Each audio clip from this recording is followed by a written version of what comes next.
Gin, I've got a problem. Oh, tell me something I don't already know. It's not that problem. Okay. It's more that, you know, new cars, the problem that I've got with them is that they seem to lack a little bit of soul. You know that I love electric cars, but I also like retro stuff. And new electrics, they don't have, what's the phrase I'm searching for here? Oil leaks, the dodgy cylinder head gaskets. Yeah, but you get what I mean. The character's a little bit harder to find. The noise, the quirks, they're a bit less obvious than an electric car. I can fix that for you. Come with me. Come on. Really? Ooh, I'm coming. So you see, your worry is one that lots of people share. When we all switch to electric cars for daily drivers, what's going to happen to classics? Yeah. You know, the cars that for loads of us made us fall in love with cars in the first place. Yeah. And I reckon that this might be the answer. Oh my word. It's a classic 911 and it has been reworked by a UK company called Everrati. That's gorgeous. Yeah.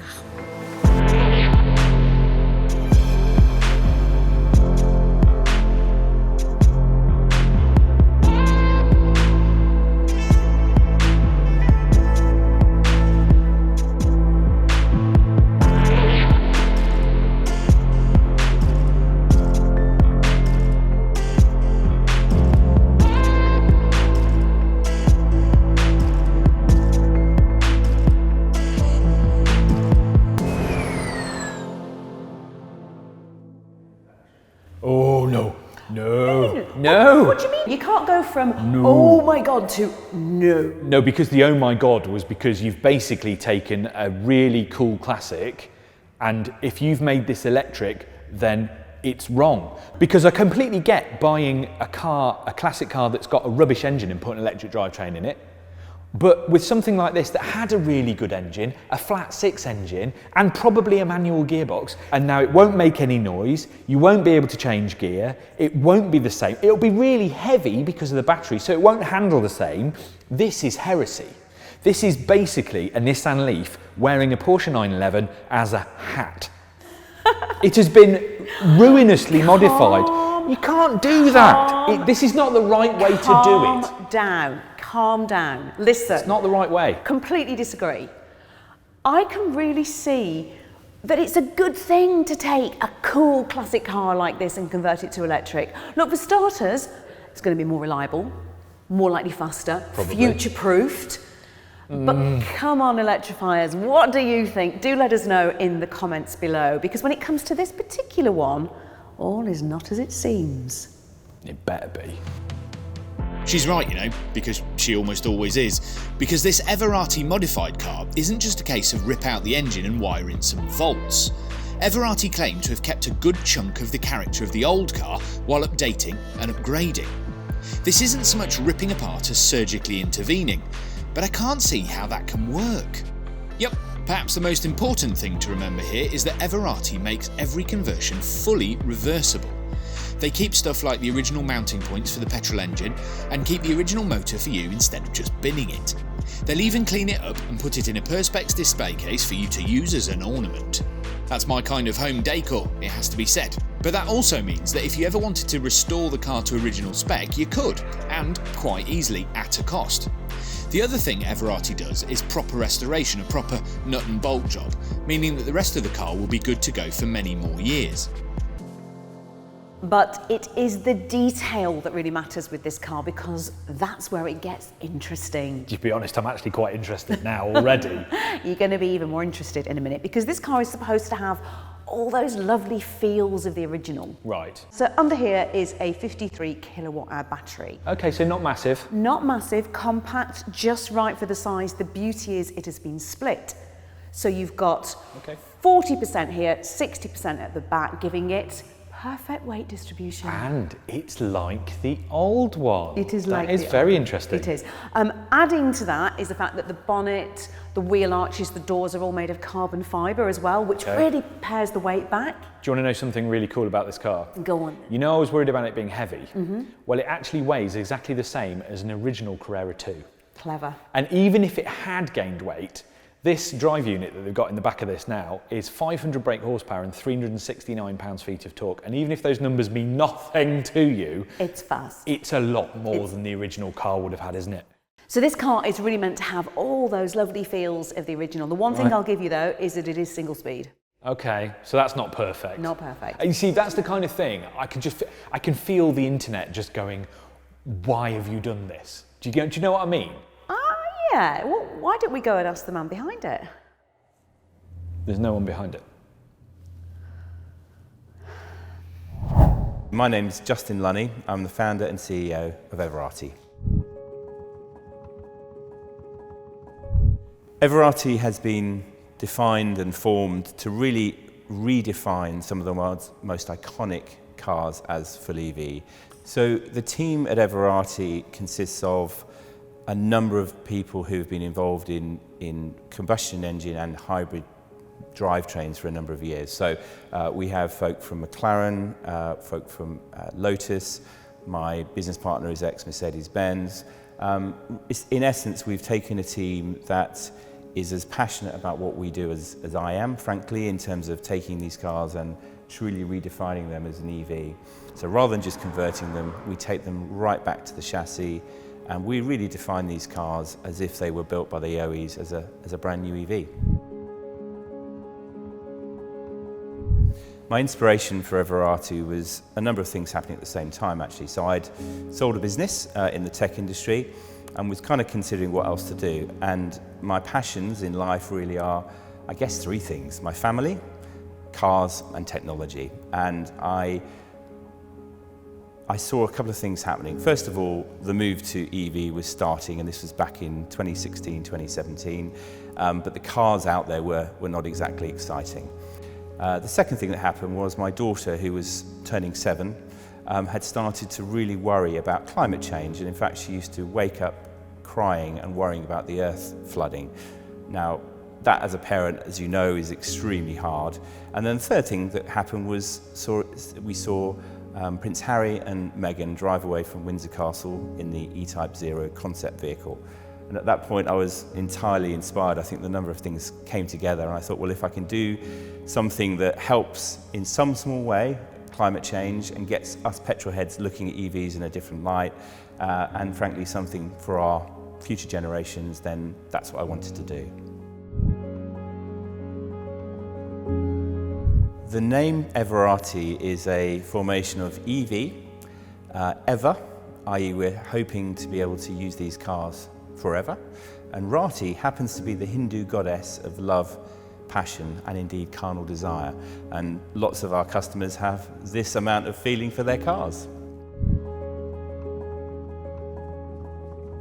My background is tech, but I've always been a car lover. So being able to meld, I guess, and form a company that is based on both of my passions, which is cars and tech, is really what Everrati's all been about. The thing for us really is to try and get people like myself, historically a true petrol head, to look at EVs and drive EVs and actually think, wow, that's been impressive, that's been a driver's car, that's been a good experience, and frankly, to get out of a car and look back and smile. And I think we're trying to create that whole feeling of passion for EVs. It's a great question. So our whole ethos is really around redefining these cars, but being so careful that we don't ruin them. So for example, everything we do is taken right back to the chassis, and it's redefined, but in a way that is exactly the same as nut and bolt restoration, and we keep the engine. And I think it's really important that whilst the original engine is no longer in there, its heart, we've kept 99.9% of its soul, and that's really been really important for us.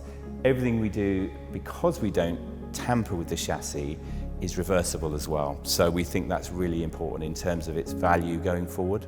But the key thing here is that we're treating them with the respect they deserve as an OEM would probably treat them. And I think in terms of our ethos around engineering, for example, essentially we take a vehicle, any specific new model that we do, and we go through an extensive process. So we take the original car, we weigh it, we then know exactly what the four-corner weight should be.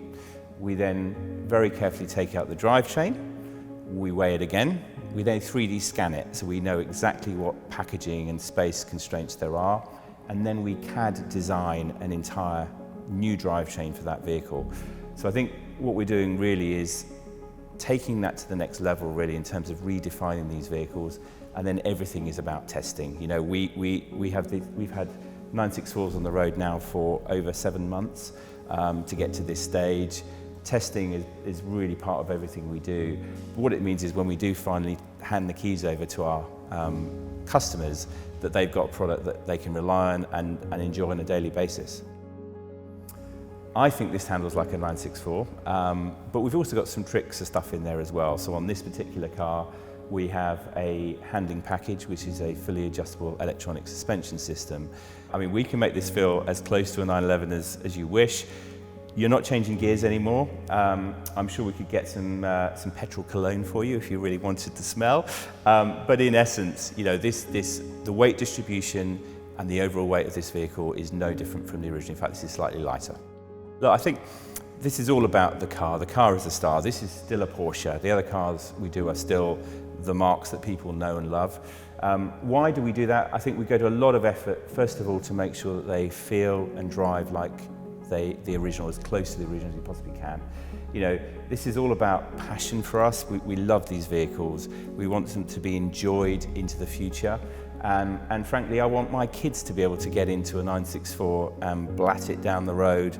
And they're only young, so there's going to be some time. And if we left them as they are today, each of these vehicles in their ICE state emit about 2,000, effectively their own body weight in CO2 every 2,000 miles.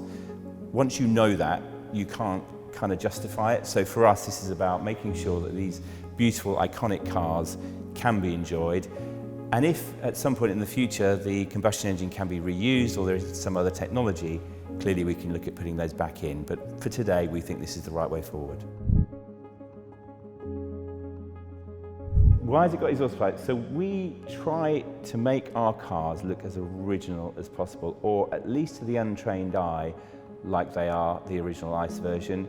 We think that's really cool. We've done some other things around exhaust. You know, in terms of a, sorry, I have to look at my phone. In terms of a noise, I think if you've got something like this and you can start to play with the sound on your phone, but also tied obviously to the accelerator pedal, you can start to get some of the feel back into the car. This happens to be resonating also through the chassis as well, so it actually feels like you're in a combustion engine car when you're sat in the driver's seat. So we think that's kind of close to the original. And we're going to do a lot more work on that in terms of potentially looking at virtual gear changes, torque interrupts, and a variety of other things around this that just again give that engagement back into an electric car.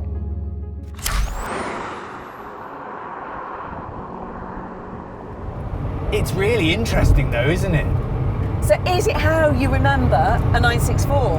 Kind of, but not perfectly. I mean, this thing's got electronically controlled suspension, Yeah. so you can have it really soft on the motorway, or you can have it rock hard for the track. Yeah. And there's a limited slip diff to make the most of kind of, you know, the traction when you're on a track. But the weird thing is the steering. It's properly amazing. You do kind of need that though, don't you? With, what is it, 0 to 60 is now under 4 seconds. So Yeah. the original was 5 seconds. Yeah. You know, not exactly slow, and it might not seem like much, but that's a big difference. It's 20% faster. It is. It doesn't feel brutal though. It's not like some electric cars, like say a Porsche Taycan, when you put your foot down and it just destroys you. This is very smooth. It's quite progressive. It's weird. It doesn't make any noise though. You should get your little app going for that, don't you? Oh yeah. Yeah. What about brake regen? Can you feel any regen? So, yes, there's a little bit of regen. Now, Yeah. technically, when they've got this car properly set up, there is regen. You can feel it now. There will be proper regen so that you can drive Okay. it as a one-pedal car. But then there's big Brembo brakes if you're on a track and you actually want to, you know, boot it and stop properly. That gives me a lot of confidence being in the passenger seat next to you. You are making me slightly nervous. You like this? You're impressed, aren't you? Do you know, the weird thing for me is I'm very into steering. Like if a car doesn't steer properly, and a lot of electric cars can feel They're a bit numb, aren't they? Yeah. They are, yeah. And this just, you can feel what the front tyres are doing. It makes it feel like a sports car. And just think, you can put it back to stop, back to the way it was. It makes it even more fabulous, doesn't it? Do you know what? I'm really impressed. Right, stop talking, pull over, let me have a go. This is not a 964. I said stop talking. This is not a 964, but it is really impressive. I just... Can I have a go? What a strange car. Can I have a go? Oh, yes, all right. Thank you. Let me just pull over. Thank you.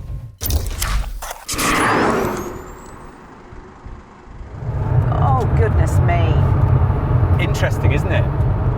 Oh, it's exciting. I feel excited. But it's not that kind of... No, it's not that whack. kind of thing. But it's really strange because you're looking out over the front bonnet. It's such a classic iconic view. And it's still got the dials. Yeah, I like the dials. Digital in a lovely modern way. These dials are actually from Porsche Classic Communications, but then Everrati's got their own, obviously their own bits and bobs in there. So you've got a power dial, battery temperatures, you know, motor temperatures, all the stuff that you would get with an EV. But the weird thing is, because it's come back to this modern convenience with oh god, it's all lovely. the old stuff, you still look here. We've got a proper radio, DAB radio, Apple CarPlay. Yeah. We've got properly electronically controlled suspension down here. It actually tells you front pitch, roll, yaw. You can sort it all out. It's like it's a weird thing. Yeah. And then even better, modern convenience. This car can actually charge at 100 kilowatt DC. So if you're out and about, you can actually put it on a rapid charger and it will charge to full in under an hour, and that will give you about 150 miles of range. Mm-hmm.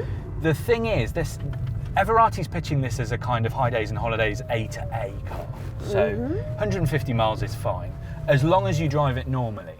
And by normally, I mean not like Ginny Buckley. You love my driving. You absolutely love my driving, and I have to say, I am massively enjoying this. Look, it's not really a 911, of course it's not. But what? Calm down. You can't get the same feeling because you haven't got the gearbox to play with. But it's different. And it's not worse, it's just different. It's got a character all of its own. Yeah, and that's it, isn't it? It's character. It's got a character. It's not that it's trying to ape being an old 911, it's the fact that it's its own thing, and it's confident in being that thing.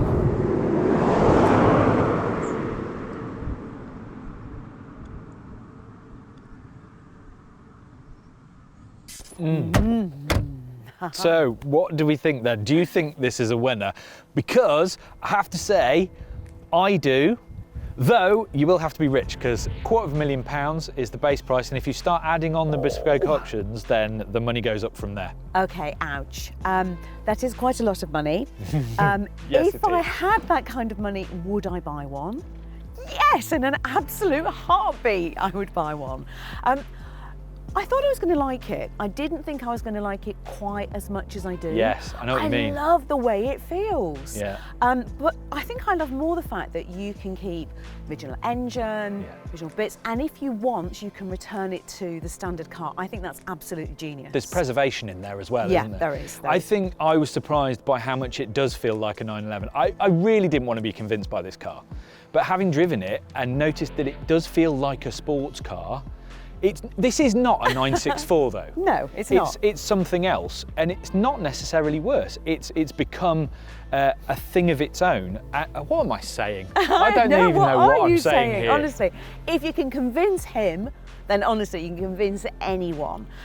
But you know what? We'd love to know what you think. Do let us know in the comments below, and as always, please do subscribe to the channel and switch those notifications on so you know when our next video has landed. Now give me the keys, Ford, because we're going for another drive. No hanging on to them. Really conflicted though. I'm really conflicted. I'm kind of disgusted with myself. In you get. It's like it's wrong. I'll put a smile on your face. It's wrong, but so right.